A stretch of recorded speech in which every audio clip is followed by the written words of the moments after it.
Hi everyone, I hope you're doing well today. I am hanging out with Lucy, my daughter, on a Thursday afternoon. Hope you're doing okay. Our society is under a pretty big debate right now, and the debate is on how long to maintain these stay-at-home orders and to keep the economy shut down. And I understand the debate, it's a complicated one. On one hand, we are trying to limit the spread of the disease and to mitigate the consequences of the virus. On the other hand, the economic consequences and potential economic devastation, the astronomically high unemployment rates, and then all of the fallout that come from economic trouble, things like substance abuse and increased deaths of despair. And these are very complicated and difficult issues. I really don't pretend to know the simple answers. In fact, my only response is I'm pretty skeptical of anybody who thinks these are simple answers, that these are very complicated and difficult challenges. And yet I know that one of the things at hand is people are struggling with giving up their own personal liberties. See, we as Americans hold very strongly to the value of political and personal freedom, political and personal liberty. And these are good things. And yet I know a lot of people are saying, well, I want to be a good citizen. I want to give over my liberty for the greater good. But the question then is, for how long and when do we go back? And so I've talked to a lot of people who are just kind of frustrated and they don't know what it looks like going forward. In fact, I talked to a friend this last week and he said, some days I just want to go out like William Wallace in the movie Braveheart and just scream, freedom! Now I did remind him that immediately after screaming that, they killed William Wallace. So I told him just beware of that. That is kind of a spoiler, so sorry about that. But if you haven't seen Braveheart yet, what else are you doing on quarantine? That's your problem. Well, I don't want to talk about the political situation, but I thought this would be a good opportunity to talk about freedom in a deeper sense. See, the Bible talks about freedom not just in a sense of political and personal liberty, but it talks about freedom at the soul level. And the Bible says repeatedly that we can have all kinds of political and personal freedom, but still be slaves. Paul in Romans chapter 6, and then Peter in 2 Peter chapter 2, talk about when we give ourselves over to sin, sin enslaves us. Jesus even said this.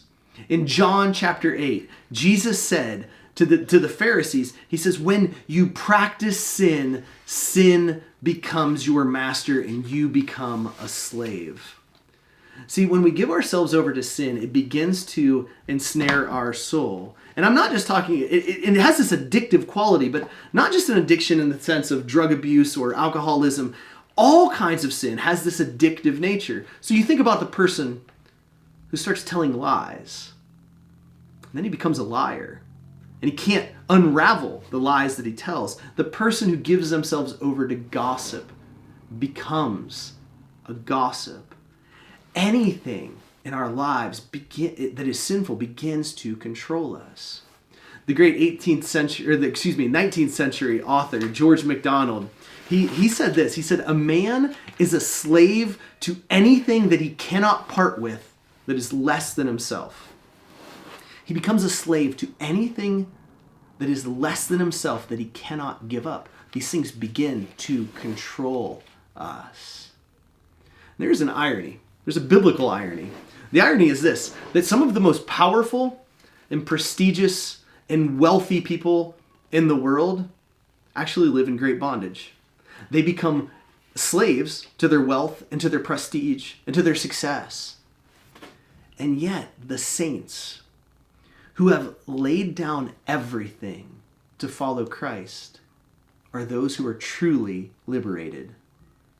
Think about Paul in a Roman prison. He has been arrested and betrayed multiple times by the Jews. He's been beaten and he is living in an actual prison.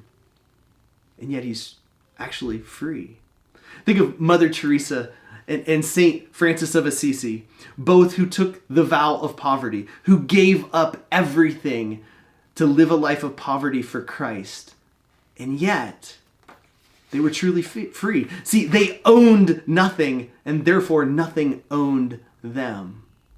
And Jesus, in John chapter 8, right after he says, you're a slave if you are living in sin, he says, but if the Son has set you free, you are free indeed. See, there is a deeper freedom than mere personal and political liberty.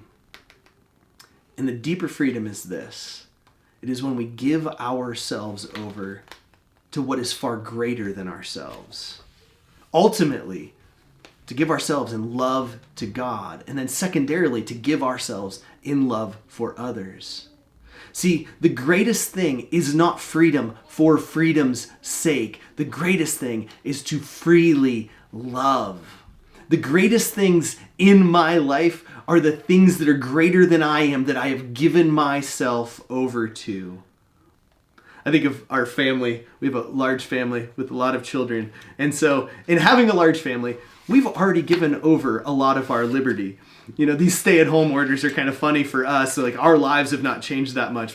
You know, the governor's like, you must stay at home. And I'm like, I don't really go anywhere anyway. And they're like, you can't go out and eat at restaurants. And I'm like, I hate taking my children to restaurants because the baby's normally crying and causing a mess and somebody else is complaining and it's stressful. And I'm like, why did I even bring them here?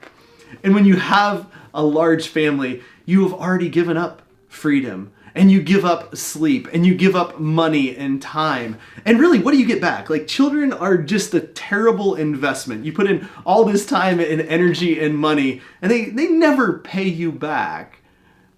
And yet, it's some of the best things in my life. Like, it's so much more satisfying and so much more joyful to give myself over in love, because that's bigger than myself. See, the ultimate place of liberty is when we give ourselves fully to God and trust Him. And that's where He actually sets us free from the deeper bondage of our souls and the sin that so ensnares us and entangles us. We find freedom not by giving up this sin. We're not strong enough to give up the sin, but we find freedom when we give ourselves to God, and God begins to set us free from the bondage of our own selfishness, of our own despairing sinfulness. See, the deepest things in this world is not our own personal freedom. It is to give ourselves to God and to give ourselves to others. So if you are struggling in bondage, if you are struggling with these addictions of sin, I encourage you to look to God. You're not going to free yourself, but the Son actually can set you free. And if you're struggling and frustrated by the current political situation, I get it.